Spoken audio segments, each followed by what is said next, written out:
Hello guys, कैसे हैं आप लोग। आशा करते हैं आप लोग बहुत ज़्यादा बढ़िया होंगे। आप लोगों की प्यार और सपोर्ट से हम लोग भी काफ़ी ज़्यादा अच्छा है। जैसा कि आपने थंबनेल में देखा होगा कि आज का टॉपिक क्या मतलब आज क्या बताने वाला है राहुल भाई। तो जी बताने वाला ये हूँ कि नोएडा के मॉल में जॉब ढूंढना कैसे, मतलब नोएडा के मॉल में जॉब ढूंढने के तरीके सिखाने वाला हूँ, ठीक है। तो बिना देर किए हुए चलिए वीडियो में आगे बढ़ते हैं। वीडियो में आगे बढ़ने से पहले बताना चाहूँगा, मेरा एक व्लॉग का चैनल है जिसका नाम है राहुल जेकर लव स्टोरी। उस पर आप लोगों को ब्लॉग्स हमारी डेली लाइफ देखने को मिलेंगे। हाल ही में हम लोग महाकुंभ घूम कर गया तो उसका भी ब्लॉग वगैरह शेयर हो रहे हैं। तो आपसे रिक्वेस्ट करेंगे कि उस चैनल को भी विजिट कीजिए और हमारे ब्लॉग्स देखिए, डेली लाइफ देखिए। थैंक यू जी। अब चलिए वीडियो में आगे बढ़ते हैं कि नोएडा के मॉल में जॉब ढूंढना कैसे।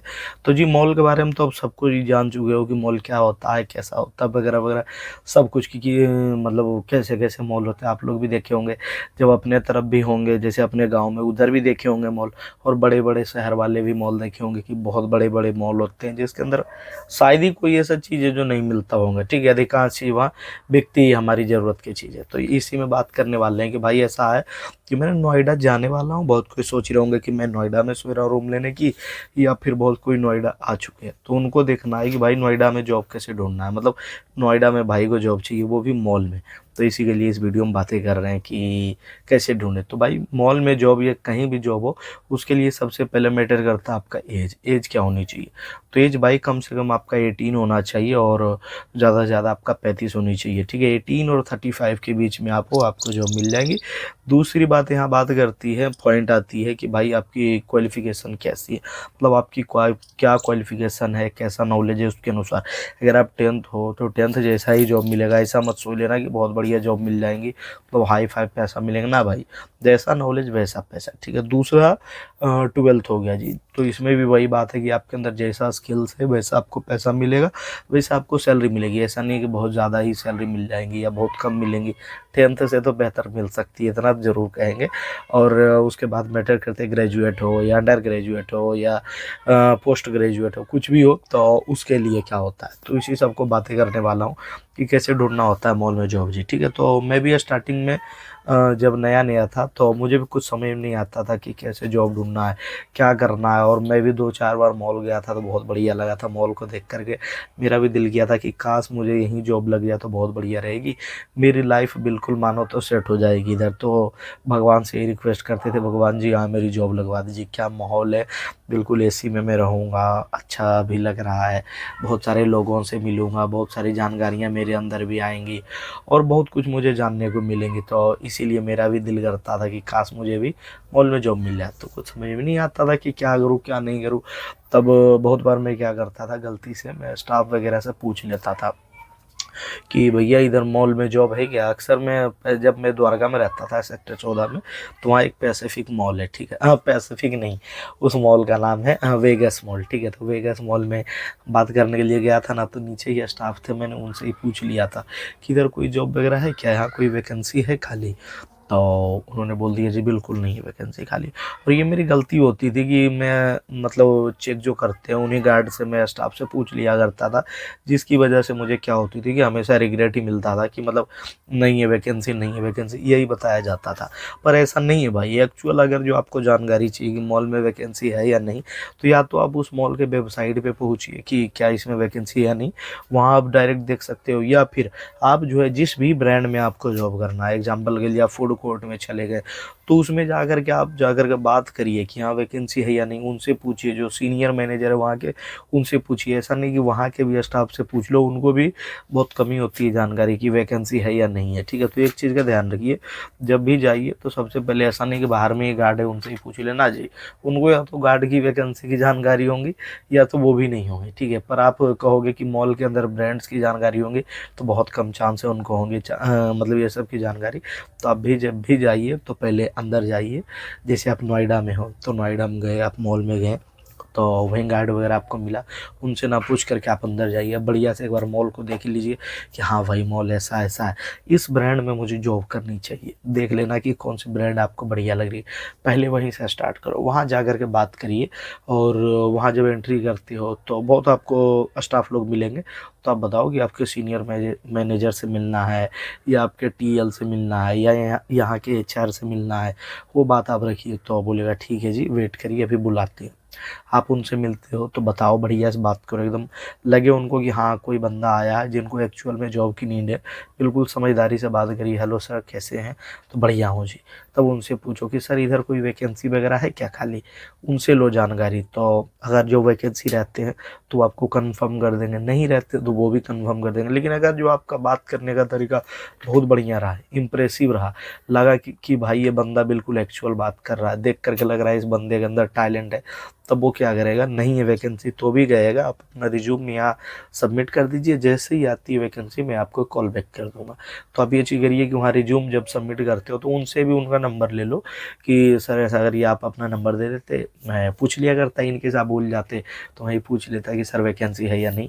ये पूछने के नाम पे आप उनका नंबर ले लीजिए, और क्या कीजिए कि 2-4 दिन के बाद कभी कभी कॉल घुमा लीजिए कि सर कोई वैकेंसी आई है अभी तक सर, तो बता देंगे कि 10 दिन बाद आ जाएगी, 15 दिन जो भी रहे वो बता देंगे। उनको तो खैर इतना तो जानकारी होती है कि कब हायरिंग करना है कब नहीं करना है, तो आपको अपडेट देते रहेंगे और उनसे आप अपडेट लेते रहिएगा, ठीक है ऐसा जी। उनसे कनेक्ट बना लीजिएगा, बढ़िया से बातचीत करिएगा कि लगे हाँ इसको तो हायर करना ही चाहिए, ऐसा रहे कि जैसे ही वैकेंसी आए उसको भी स्मरण हो जाए कि भाई ये था कोई जिसको जॉब चाहिए था, बंदा जेन्युइन था, तो आपको कॉल जरूर घुमाएंगे। और ऐसा नहीं कि तब तक आपको वेट करते रहना है कि उसमें वैकेंसी आएगी तो कॉल करेगा, नहीं भाई, तब तक और भी आप जगह जगह आप ट्राई कर सकते हो। जैसे कि आप जिस ब्रांड में गए वहाँ नहीं मिला वैकेंसी, दूसरे ब्रांड में जाइए, तीसरे ब्रांड में जाइए, वहाँ के अधिकांश ब्रांड में आप बात कर लो, किसी ना किसी में मैं रिटेन गारंटी दूंगा कि वैकेंसी रहती ही रहती है ब्रदर, ठीक है। ऐसा नहीं कि गारंटी मतलब वो वैकेंसी नहीं रहेगी, बिल्कुल ये भरोसे के साथ मैं कह सकता हूँ कि अक्सर वैकेंसी देखने को ही मिलती है, ठीक है। किसी न किसी ब्रांड में कुछ ना कुछ वैकेंसी चलती ही रहती है, ऐसा नहीं होता है कि पूरे मॉल में किसी भी ब्रांड में नहीं वैकेंसी चलती रही हो हमेशा के लिए, कोई ना कोई में ऐसा होगा कि वैकेंसी चलती ही रहती है। जैसे कोई कर रहा है जॉब तो कोई छोड़ के गया, कोई नया को हायर करना वगैरह वगैरह, इसके कारण वहाँ वैकेंसी रहती ही रहती है और वो हायर करते ही हैं, ठीक है। तो वो डिपेंड करता है आप किस तरीके से उनसे बात कर रहे हो, ऐसा नहीं है कि ज़्यादा चिल्ला के बात करे या फिर ज़्यादा एकदम धीमे धीमे बात करे या बिल्कुल शर्मीला टाइप का वहाँ बिहेवियर दिखाओ। मुझे तो इन सब चीज़ों से बहुत शर्म आती है, नहीं भाई, कॉन्फिडेंट भाई, ठीक है, शर्म को अपना साइड डालिए, जो भी है आप वहाँ कॉन्फिडेंट बात करिए कि जी ऐसा है, जो भी है वहाँ आप कॉन्फिडेंट अपना मुद्दा को रख दीजिए, ज़रूर उनको पसंद आओगे तो जॉब देंगे ही देंगे, वैकेंसी रह गई तो। उसके बाद हम बात कर लेते हैं कि भाई मैं नोएडा में जॉब करूँगा तो मेरी सैलरी क्या रहेगी। तो देखिए ब्रदर, ऑल ओवर दिल्ली की देखा जाए या इन दिल्ली एनसीआर की देखा जाए, जैसे गुड़गांव हो गया, नोएडा हो गया, तो इन सब में क्या सैलरी रहती है वो मैं बात करना चाहूँगा जी। तो एवरेज सैलरी देखो मैं बताऊँगा, ऐसा नहीं कि मैं फिक्स सैलरी बता दूंगा कि वाकई में वही वही रहता है, नहीं, लेकिन उसके आसपास रहेगा ये जरूर कहूँगा, ठीक है। तो जैसे कि आप 10th पास हो, इनकेस आप 10th पास के लिए गए हो जॉब के लिए, तो वहाँ पे वैकेंसी अगर जो आपको मिल गई तो क्या सैलरी रहेगी, तो ये भी डिपेंड कर जाता है आपको ब्रांड में किस मतलब किस ब्रांड में आप काम कर रहे हो, उसके बाद मैटर करता है कि किस पोस्ट पे आप काम कर रहे हो, ये सब भी मैटर करता है। पर फिर भी एवरेज में बताऊंगा कि अगर जो आप 10th हो तो 14 से 15,000 16,000 के बीच में आपकी सैलरी रहेगी। एज अ फ्रेशर इतना आपको सैलरी मिल सकती है। बाकी आपका इंसेंटिव वगैरह इंक्लूड रहेगा, जैसे कि इंसेंटिव हो गया सेल्स वगैरह में और रेस्टोरेंट वगैरह में टिप के थ्रू वो सैलरी थोड़ी सी इंक्रीज हो जाती है, टिप वगैरह मिलते हैं तो, ठीक है। उसके बाद जो है दूसरी मैं बात करूँ 12th पास, तो 12th में भी यही है 16 से 18,000 के बीच, 16,000 15,000 यहाँ भी आपको सैलरी देंगे। तो ये सैलरी आपको फ्रेशर के लिए बता रहा हूँ। और उसके बाद अगर जो आप एक्सपीरियंस हो तो उसके अनुसार सैलरी मिलेगी। उसके बाद डिपेंड करता है आप किस पोस्ट पे जा रहे हो, उसके अनुसार भी आपकी सैलरी पे डिपेंड कर दी। तो ऐसा है मेरे भाई, ठीक है। उसके बाद मैटर करता है ग्रेजुएट, तो ग्रेजुएट के लिए तो भाई कम से कम सैलरी 18,000 रुपये है, 17-18,000 रुपये है, ऊपर ही है फ्रेशर के लिए। और बढ़िया इंटरव्यू देते हो, लगता है कि भाई कोई इंटरव्यू दिया है बंदा, 20,000 22,000 कोई नहीं काटने वाला। एक्सपीरियंस हो तो 30,000 तक की सैलरी जा सकती है। कितना समय एक्सपीरियंस है, बहुत अच्छा एक्सपीरियंस, ज़्यादा एक्सपीरियंस है तो 40,000 भी जाएगी, डिपेंड करता है सब आपके एक्सपीरियंस पे। पर फ्रेशर के लिए कम से कम 20,000 19,000 जरूर मिलेंगे भाई, ठीक है। ऐसा है प्लस टिप वगैरह से जो मिलेगा, या फिर सेल्स में कपड़ा वगैरह सेल कर रहे हो तो उसमें इंसेंटिव वगैरह मिलेगा, ऐसा हो सकता है। और बाकी हाँ, सब मॉल में जो एक दिन जो है हॉलीडे रहता है, और ऐसा नहीं कि सेम डे ही सबको हॉलीडे मिलेगा, फिर तो उस दिन के लिए मॉल ही सन्नाटा हो जाएगा, है कि नहीं। तो वीक में आपको एक दिन हॉलीडे मिल जाएगी, जिसमें शुक्रवार शनिवार और रविवार इन तीनों दिन को छोड़ करके मिलेंगी। हाँ, कोई इमरजेंसी रहा तभी इधर मिल जाएंगे आपको छुट्टी, वरना मंडे टू थर्सडे के बीच में आप कभी भी खुद से कह सकते हो कि इस दिन मुझे हॉलीडे चाहिए। नहीं आप खुद से कहोगे तो वही डिसाइड कर देंगे कि इस दिन दिन इसको दे दिया जाए हॉलीडे, ऐसा है भाई, ये हो सकती है, ठीक है। और बात किया जाए बहुत सारे कंपनीज आपको 1.5 छुट्टी अलग से भी देते हैं महीना के, तो ये भी आप फ़ायदा उठा सकते हो, अच्छे ब्रांड में जॉब करोगे तो, ठीक है।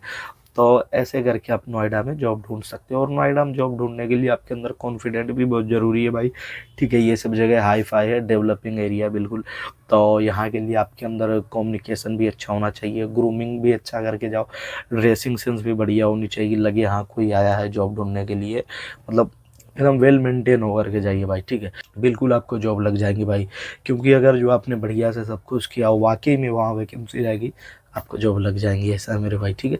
तो उम्मीद करता हूँ कि नोएडा में जॉब कैसे ढूंढना है, या ऑल ओवर इंडिया में एक कहीं जॉब ढूंढना हो, ऐसे भी कर सकते हो, मतलब डायरेक्ट जा कर के आप वहाँ बात कर लीजिए कि हाँ वैकेंसी है या नहीं है, वो जानकारी ले लो, या फिर उनके वेबसाइट पे जा कर के देख लीजिए वहाँ वैकेंसी है या नहीं है। पर आप मॉल के बाहर ये गार्ड वगैरह से पूछोगे तो यहाँ पे मैं कहूँगा ये गलती ना करिए, अंदर ही जा कर के बात करना ज़्यादा भलाई होगी, ये बेहतर ऑप्शन है आपके लिए, ठीक है। तो उम्मीद करते हैं जो जो समझाना था समझा ही दिए हैं। अगर जो मन में डाउट रह गया तो कमेंट कर देना, ज़रूर उस डाउट को भी मैं कवर करूँगा, कुछ छूट गया होगा मेरे से बोलने के लिए तो माफ़ कर देना, ठीक है। और अच्छा लगा लाइक कमेंट्स और सब्सक्राइब करके सपोर्ट कीजिए। मिलते हैं किसी और वीडियो में, तब तक के लिए जय हिंद दोस्तों, बाय।